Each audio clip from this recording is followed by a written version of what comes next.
sister's pregnancy announcement felt like a dagger as she ignores the son she abandoned, leaving me to pick up the pieces. My sister Val is or was an alcoholic. I never know what to call it, but her struggle started when she was 18. Her drinking turned her into a neglectful parent, and while I won't go into all the excruciating details, it eventually got bad enough that social services intervened. That's how I ended up fostering my nephew Danny when he was just 6. Back then, Val made hardly any effort to see Danny. She skipped scheduled visits, and even when she had been sent to rehab and was momentarily clean, she could never follow through. Danny grew resentful, so much so that, on the rare instances she did show up, he would refuse to talk to her. I could see how this rejection would send Val into another spiral, another bender, another relapse. After 2 years of this merry-go-round, my husband and I were granted full legal guardianship, and Val gave it up voluntarily. Now Danny is 11, and he's told me he doesn't want Val involved in his life. I let things be, never prodding Val or pushing for more involvement, because Danny seems happy and settled. I love him so fiercely it feels like he could have come from me. There is no difference in my heart. For the past 2 years Val has, as far as I know, been sober. But when she asks about Danny, it's only in passing, through me, never directly. It's as if she's just an uninvolved aunt, and I've said little to her about it because I don't want her reaching out to him out of obligation, potentially hurting him all over again. But this week, Val went on our family group call and dropped her news she's pregnant. My stomach plunged. I couldn't even muster a fake smile.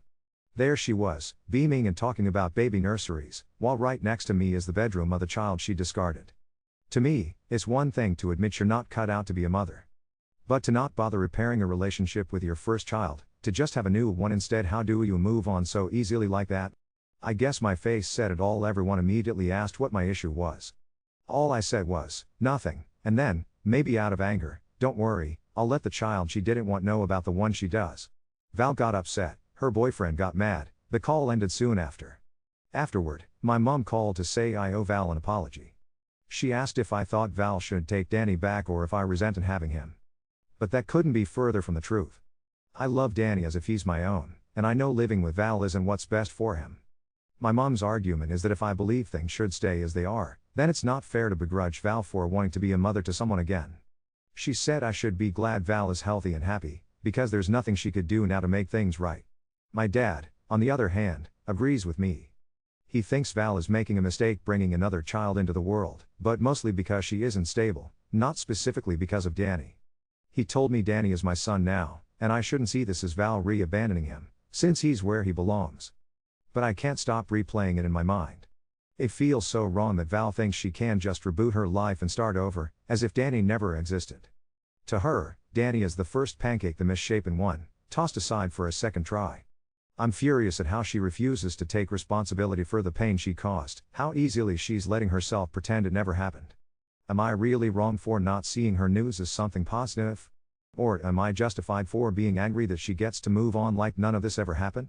But after talking things through, she did realize how her attitude came across as minimizing what Danny went through, and she genuinely felt bad about that. She loves Danny, and laying everything out for her again got through in a way it hadn't before. We agreed on one thing: we both hope Val can be a better mother to her new baby. Then came the dreaded conversation with Val. She apologized for blindsiding me and said she just wanted the support of our parents when she told me she wanted the announcement to feel normal, joyful, but she knew deep down I should have heard it privately first. She also told me she'll always regret the things she did while she wasn't sober, and she doesn't expect Danny to forgive her. Still, she's always wanted to be a mother and finally feels like she might be ready to be a good one now. Listening to her, I thought I could just quietly step away and stop reaching out. Then she asked me, after everything, if I didn't want her to be happy.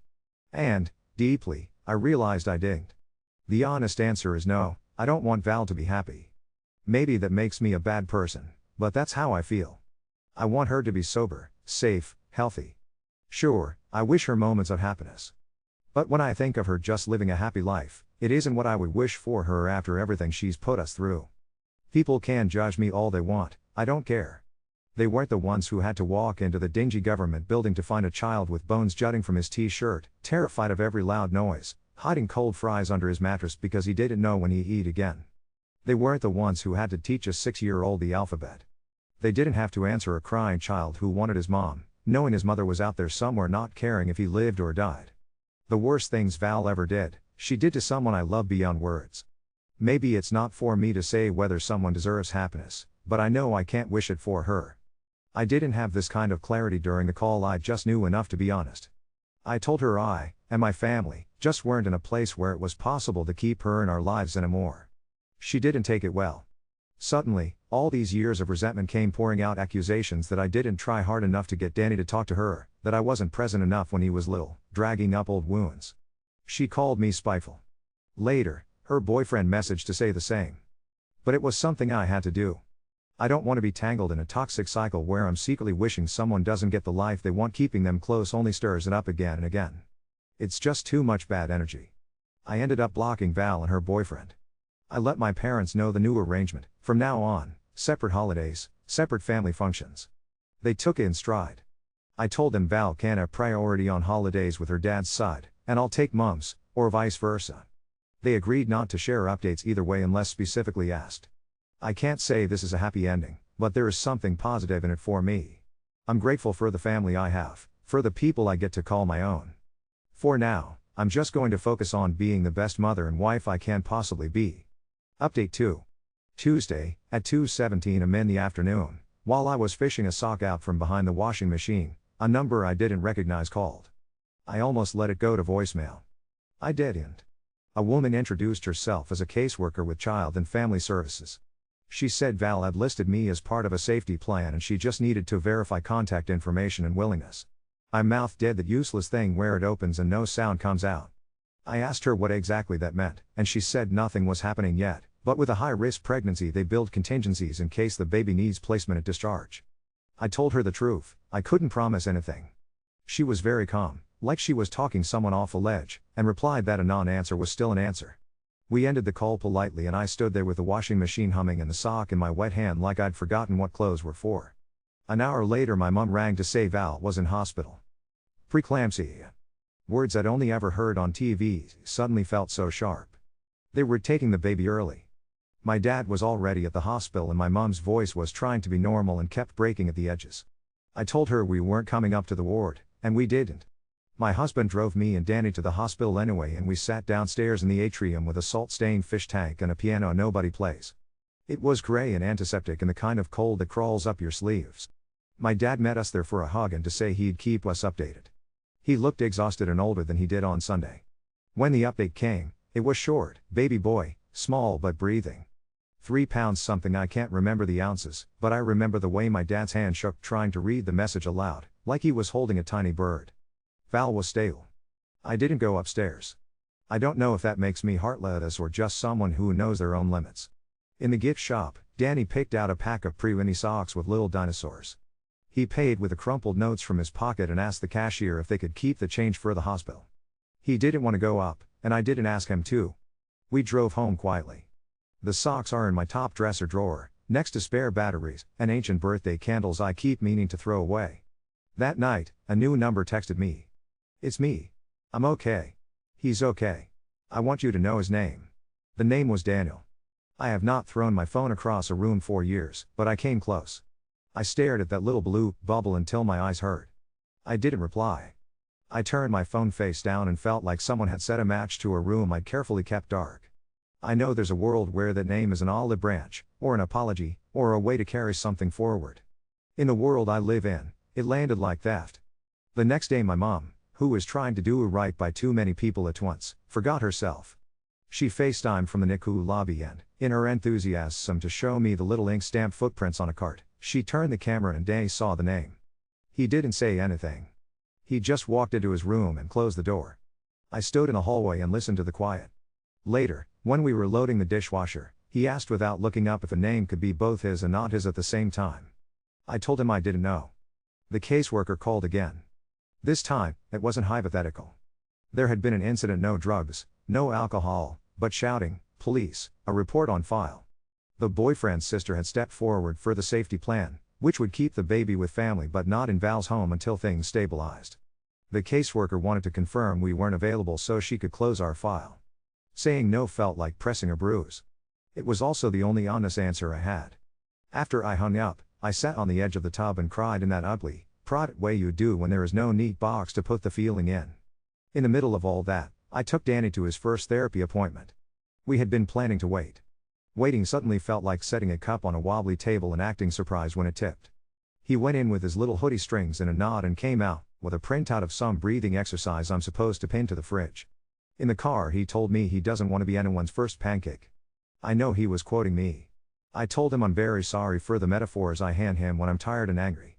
He said, matter of fact as anything, the baby isn't a pancake. He's a person.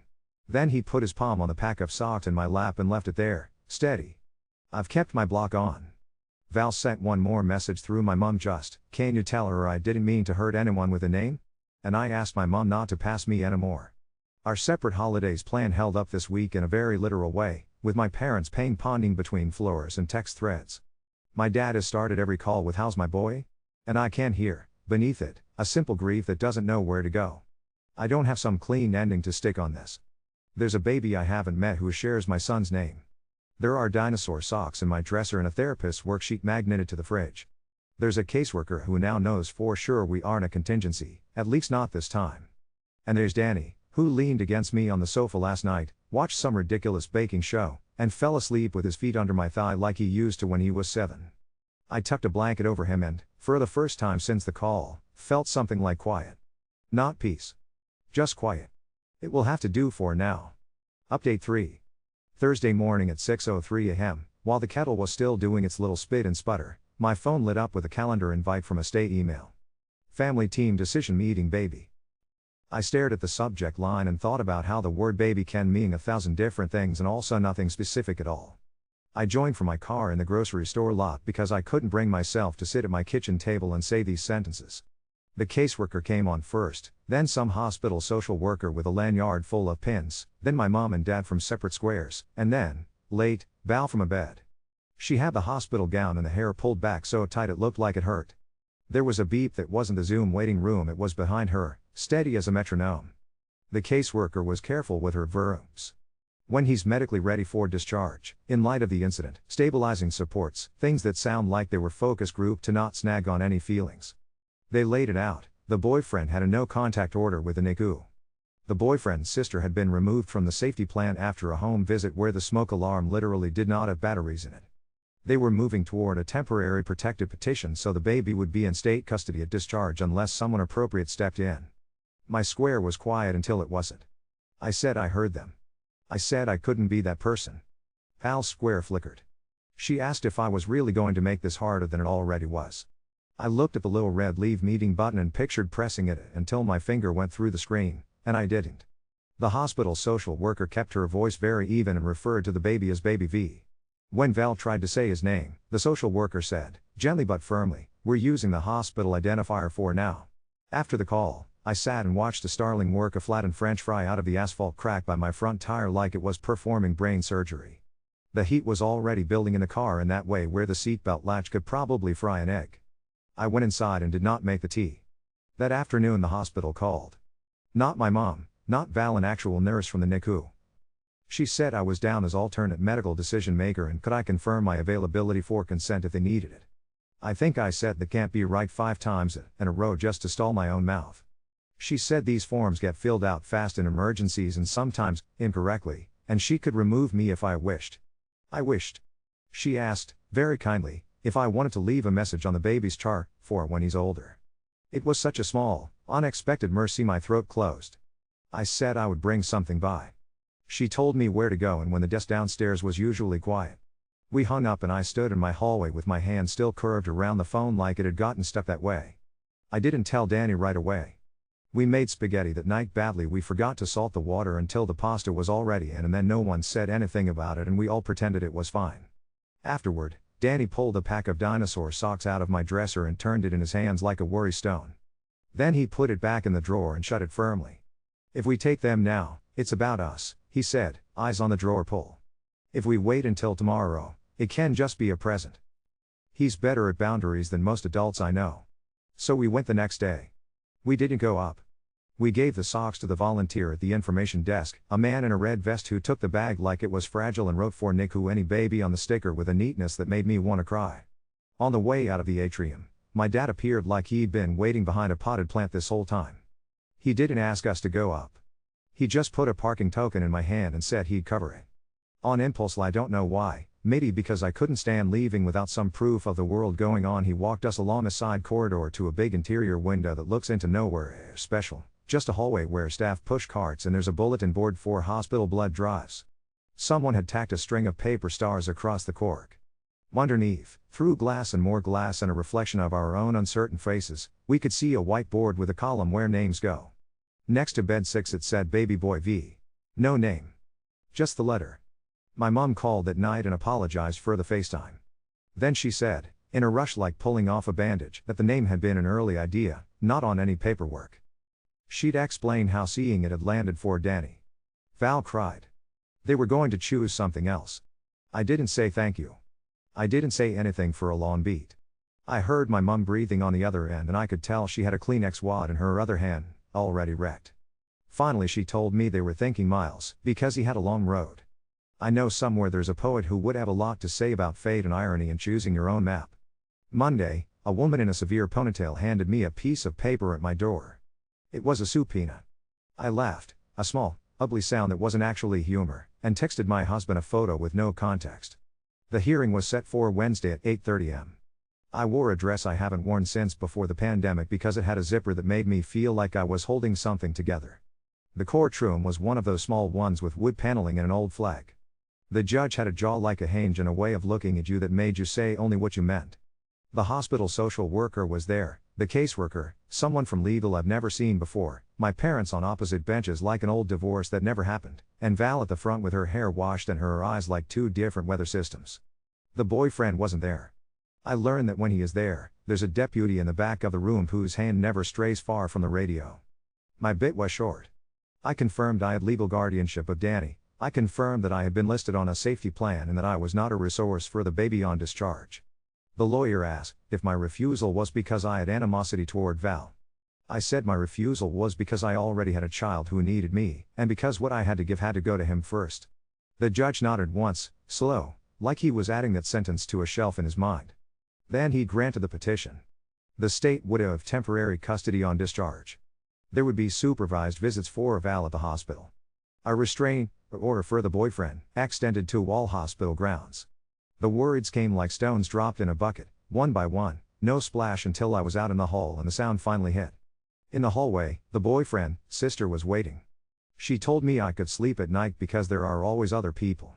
She meant it like a knife and somehow it landed like a blanket. I don't know how else to explain it. My dad put his body between us in a way he hasn't done since I was 12 and a neighbor kid threw a rock at me on a dare. We left.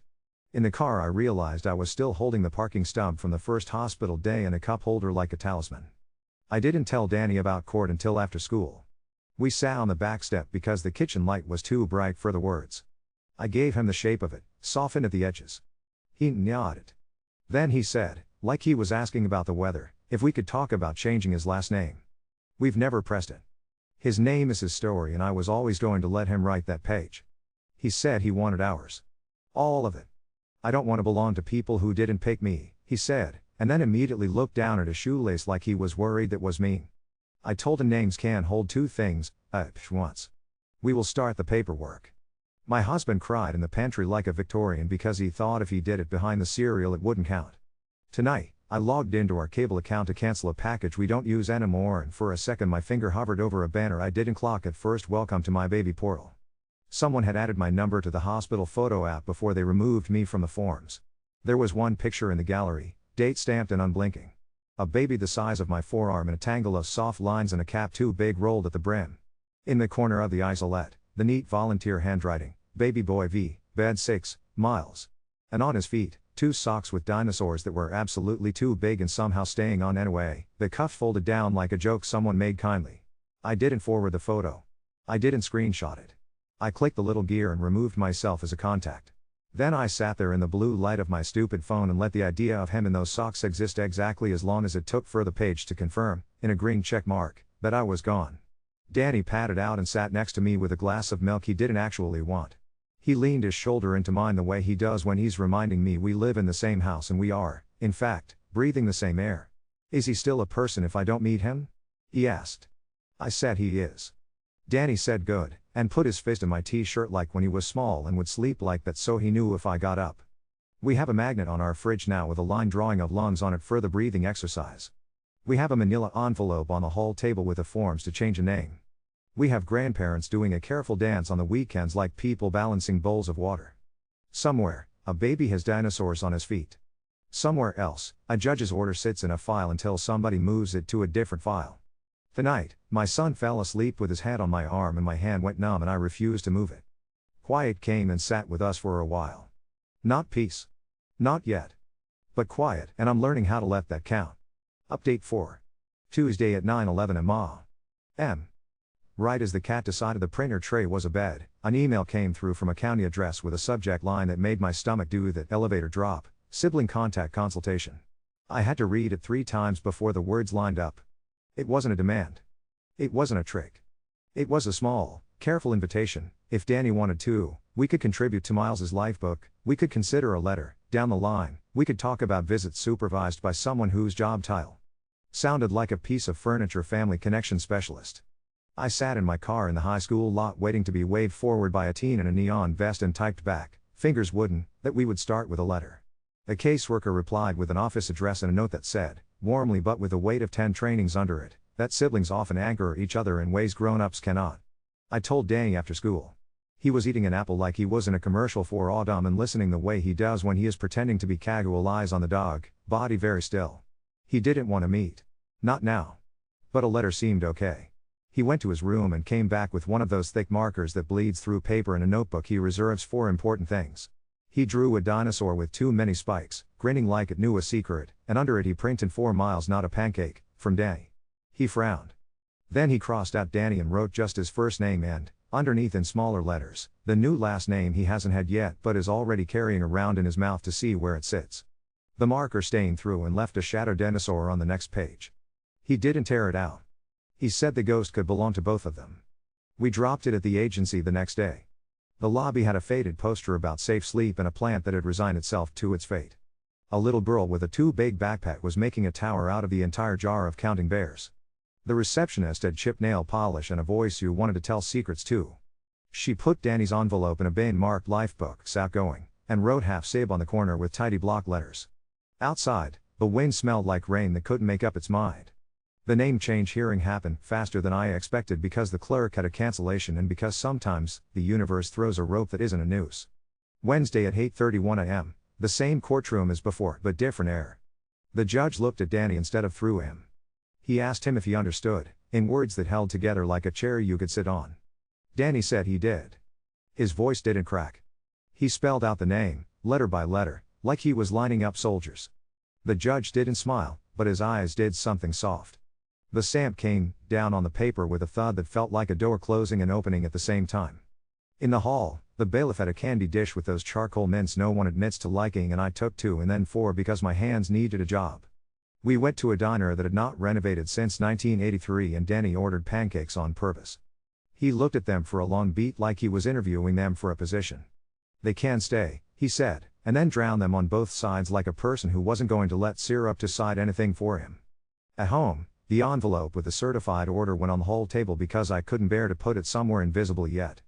My husband, who cries privately in the pantry like he doesn't know he married me and I know where the crackers are, set out 3 glasses and poured an inch of ginger ale in each like we were doing a fancy toast and said, "To us," and Danny clanked his glass too hard and said, "To me," in a voice that wasn't arrogant, just true.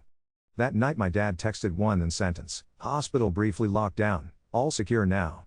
The period sat there like a hand on a shoulder. I didn't call. The next morning my mum said there had been shouting in the lobby and security had used words like escalation into the radio and then everyone had stood very still while a man decided whether he was bigger than the rules. He wasn't, this time. I could hear in her voice the relief of people who didn't have to pretend it was all fine for a whole 15 minutes. 2 days later there was a bright orange envelope in our mailbox with my last name spelled right in a way it never is and a return address that was a P.O. Box and a barcode. Inside, a note on heavy paper with a sun printed in one corner. "Hi," it said in round handwriting that had to practice curves 4 years. "My name is Caitlin. I'm the foster mom carrying 4 miles. Your socks came on his second Tuesday. We put them on every way day now for luck. He is tiny and loud and very good at telling us when he disagrees. We hum the dinosaur song because it makes him remember to breathe deep. If it's okay, we'd love to put your drawing in his lifebook. There was a photo or real print, not a glossy app square you could swipe away of small feet with dinosaurs where feet should be. The cuffs were still doubled down and the volunteer's neat pen had written milestone 1450 in a corner like a caption in a museum. I didn't show Danny right away. I put it on the counter and walked around it the way you do with a hot pan you pretend isn't hot. After dinner, Danny stood on the opposing team's side of the kitchen island and said, calmly, I want to see it and I don't want to see it every day. We compromised, not the fridge. He taped it to the inside of his closet door, behind a poster from a video game that features a sword the size of a lamppost. So I have to go looking if I want it, he said. He closed the door and then, quickly, opened it for a second and shut it again, like practicing muscle memory for a fire drill. Our therapist, Danny's therapist, who I like in a way that makes me suspicious of my own need for approval, gave him an assignment about letters you write and don't send. Danny sat at the table with a pencil and wrote, I Miles. I am your brother. I am not coming to see you yet because I am busy being 11. I like dinosaurs because they look like they are all teeth but they were also birds. If you like socks, that is okay. He didn't sign it. He folded it into eighths and put it in the manila envelope with a court order because he said both were important and paper like to be with paper. On Saturday, my dad brought over a frame for the certificate that didn't match anything in our house and was perfect in that way because it will always look like the day it arrived. He measured twice and hung once and then stood there with his hands on his hips like he was supervising himself. My mom came the next day with muffins and a bag of oranges and her face like someone trying to carry groceries and a baby and a cat that doesn't want to be held. She made it to the sentence he gained and then stopped herself and put the word back in her mouth like a coin she didn't need to spend. We sat on the deck and watched a squirrel bury and unbury the same nut 3 times because sometimes forward and backward look identical from the outside. The caseworker called again with a voice like a well-worn path. This is not pressure, she said before I even said hello. The hospital was moving toward discharge to a medical foster home with night monitors and a schedule that would make the military proud. There would be a standing invitation for sibling contact, she said, whenever we were ready. She emphasized how much of this work is about building identity like a quilt, square by square, not all at once. I said I understood. I said we would not be stepping into visits, not now. I said we would keep writing. She said that was a square. It counted. At school, Danny had to correct his name on an attendance sheet and came home with a sticker from the office that said I told a grown-up the right thing. Like he'd reported a crime and not his own existence. We went to the library to get him a new card. The librarian had hair the color of pumpkin bread and a t-shirt with a periodic table of desserts. She slid the plastic across the desk and her scanner made a sound like a small bat and then another, like a secret being kept. Do you want to try it? She asked, and Danny checked out a book about birds that used to be dinosaurs, because of course he did. The receipt had his name on it. The ink wasn't even dry and it still counted. In the car, he whispered it under his breath 3 times the way people say spells. That night, another email arrives, subject line, discharge plan Miles. I almost didn't open it. It was basic information that wasn't mine. He would leave the NICU Tuesday at noon with a nurse and an oxygen tank the size of a carry-on. He would go to a house in the community. The sentence did not say whose. It did not say street names or counties. It said there would be a follow-up pediatric appointment and the word established got used twice like drawing a line in the sand with your toe. It also said there would be a visit for Val in a room with a window that looks into another room where someone takes notes. The line break after that sentence felt like a prayer if you squinted. I printed out the email and folded it and put it with the others. Our whole table is starting to look like a filing cabinet that thinks it's a piece of furniture. I made tea and forgot to drink it until it tasted like a penny. Danny came into the kitchen and turned the cup so the handle pointed at me, a small domestic kindness that leveled me more than any major event has this week. He leaned his hip into the counter. We are not stopping him from being a person, right? He asked. I told him we were not. He nodded like he was checking the weather against what the sky looked like. We don't have balloons or a bassinet or a calendar full of visits. We do have a photo taped where it won't ambush anyone. We have a certificate in a frame that makes me teary and also want to dust. We have grandparents who are learning new choreography in their 70s and keep ending the dance in something like a hug even when they don't mean to. We have a letter that says socks are luck and a boy who is very sure he has better things to do than press his face against hospital glass. Somewhere, there is a door propped open for Tuesday at noon. Somewhere, a woman with round handwriting is washing tiny cups and checking batteries in something that hisses. Tonight, my son signed a math worksheet with a name that fits. He put it on the counter with his hand flat on it, for a second like blessing bread. Later, when he fell asleep, his face had my t-shirt again. Quiet came and sat down. Not peace. Not yet. but quiet, and I am letting it pull a chair up to the table.